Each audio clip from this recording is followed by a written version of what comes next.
Easy Aquascape Cheap Dojos. We're gonna practice hardscaping. Cheap and easy? Sometimes you get one or the other. This time we got both. We got them both, cheap and easy. We are definitely building some easy Aquascape Cheap Dojos to practice our hardscaping skills. That's right, we got them both, cheap and easy. And we're gonna check them out now. Let's get in the studio and see which one you like the best. Give me a comment below. We're gonna work out some hardscape schemes. We're gonna set them up, tear them down, set up a new dojo, tear it down, and we're gonna go through several dojos, several aquascapes. I think you're gonna like it. I want you to comment below which one you like the best. The cheap dojo, the hardscape, what do you like? Or what you don't like? Let's get in here to the studio and check it out.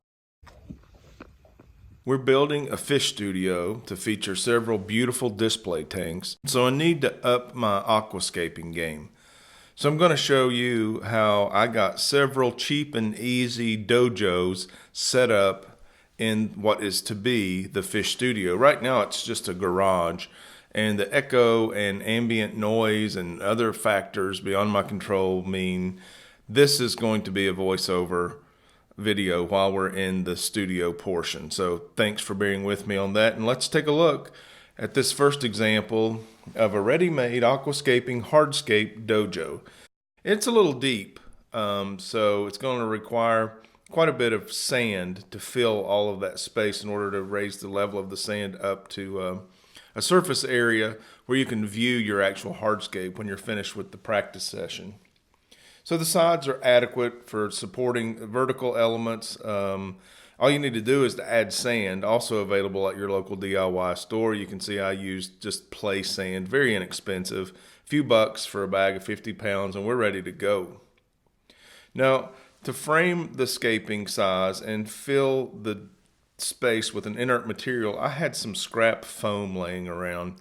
So I filled the bottom with some of these foam pieces and cut out a couple of sides to be more like the size of the aquarium that I was going to aquascape, and get a better feel of the scope and the scale of the project as we went along. This is totally optional, and you can do this by drawing lines in the sand or using sticks, but I just happen to have some foam, so that's the way that I went. After you add the sand, it's easy to smooth the working surface with your hand. I even use a cheap paintbrush to help me do this, and maybe make it a little bit lower in the front than the back. That helps with your composition. And you can tell from this you can't tell from this camera angle, but there is a slope in the way that I'm working the sand here. So after smoothing the sloped sand surface, I can begin to add hardscape elements, and these are just some that I've had laying around and collected over the years. They're not inexpensive pieces, but grabbing one here and one there, they kind of add up. We're going to add some featherstone and get the rocks in there, and then we can add some manzanita branches. Of course, you can use whatever you want. This dojo it's just sand in a box, so any of the material you want to use in your aquascaping, you can. And by the way, you're about to find out that I'm not an aquascaping expert, and this is not a video about how to aquascape.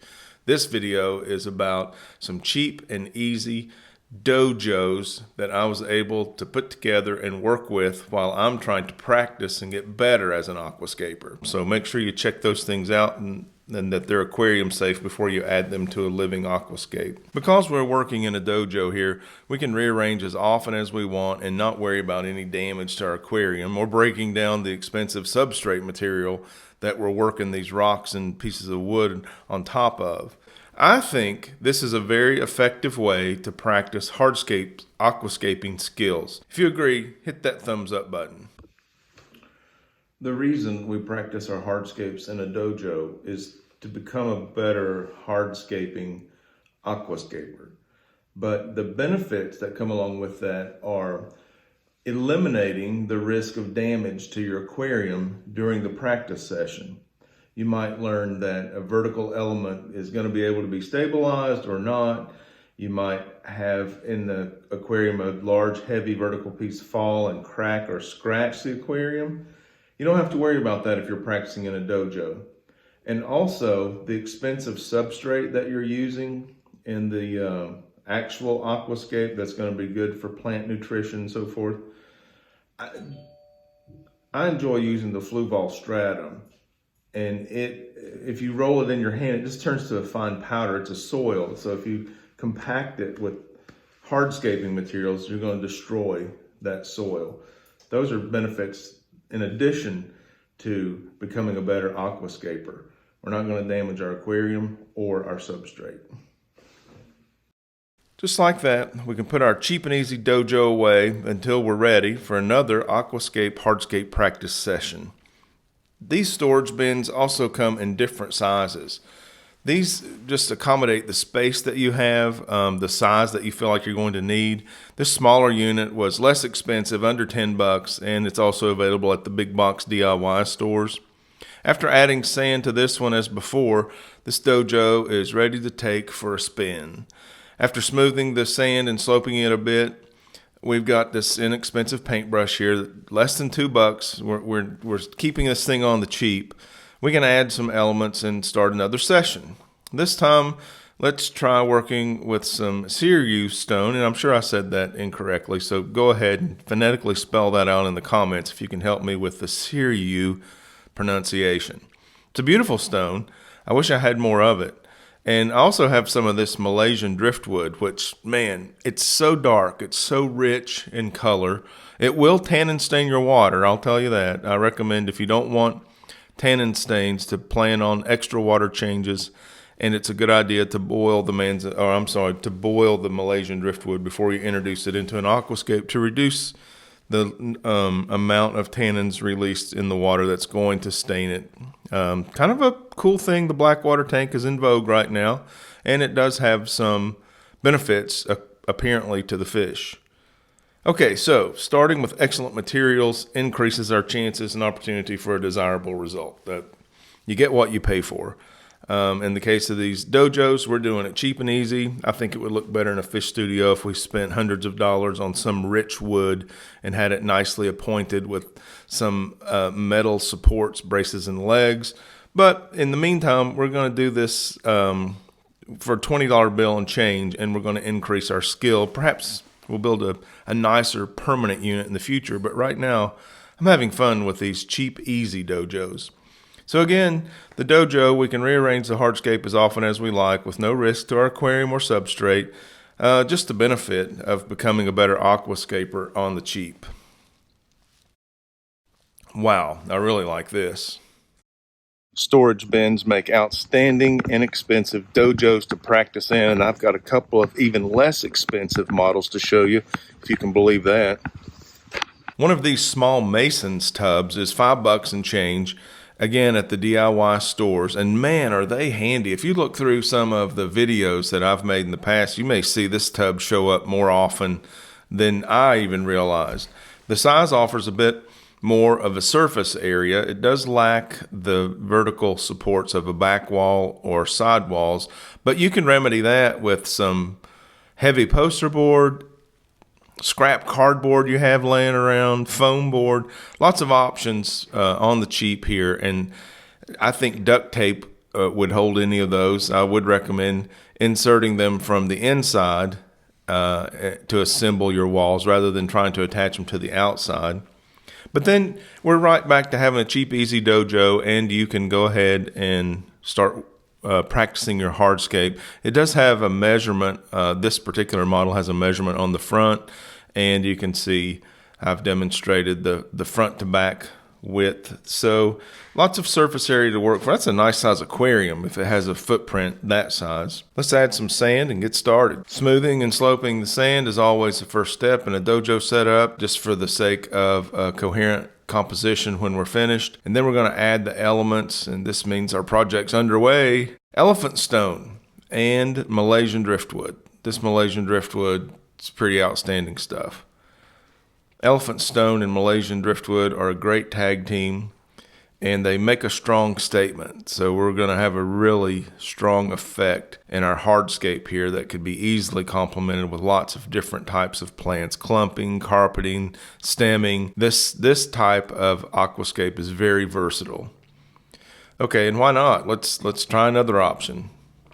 We move the stones as we want to, and sometimes we don't have to have a plan in mind. I think the more I learn about composition, the easier this is going to be. I can get the initial layout done faster and then tweak it to my preference. But for now, we're just kind of moving this stuff all around, wholesale changes, deciding what's most appealing to our eye. By the way, I'll have to mention that the two-dimensional camera angle doesn't do any aquascape or hardscape justice. So this is just kind of for a reference. And if you've seen beautiful aquascape in person, you know what I'm talking about.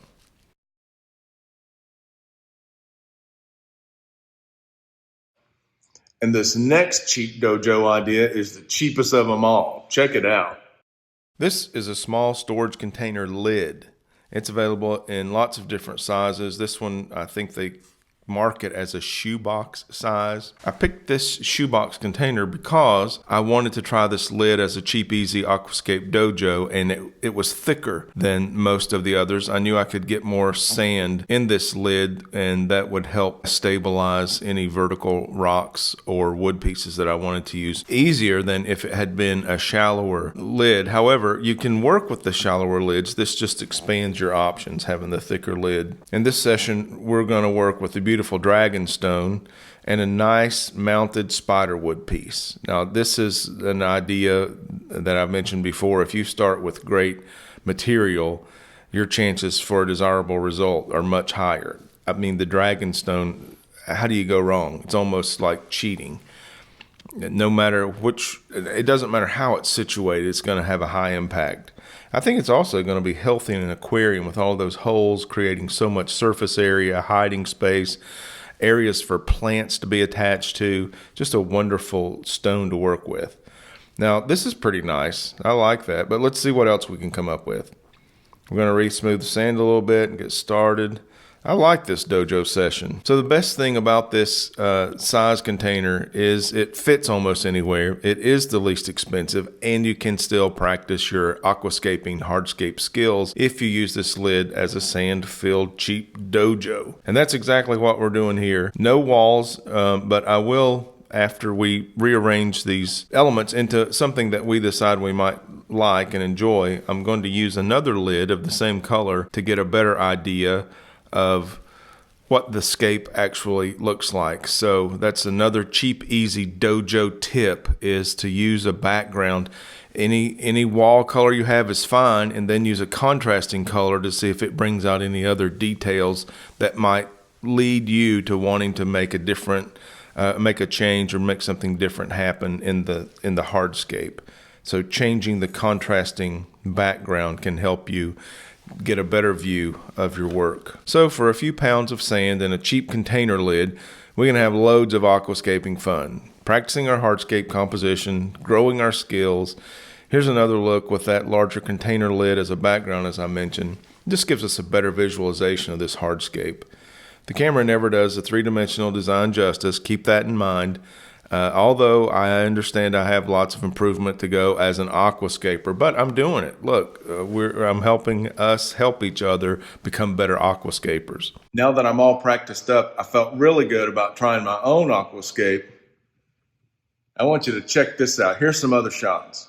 This is a 10-gallon Shrimp King Complete kit by Dennerla, and we're using the Fluval Stratum substrate. This mounted spiderwood piece is awesome. And this scape is going to feature it along with the gorgeous dragonstone. And this was my favorite of all of the practice sessions and all of the dojos. So that's what I've decided to go with in this small 10-gallon planted tank. Here's a spoiler alert. Not really. No, let's don't do a spoiler. And I do have livestock ordered for this tank. So I hope you'll watch next Tuesday's release for the big reveal. Hint, I've ordered livestock from Flip Aquatics. Love Rob and Amanda, the business they do over there at Flip Aquatics. And I'll put a link to Flip Aquatics' YouTube channel in the card above and also in the description below. Thanks for watching this one. I look forward to seeing you on the next one. Till then, why don't you get out there and see it, love it, and live it.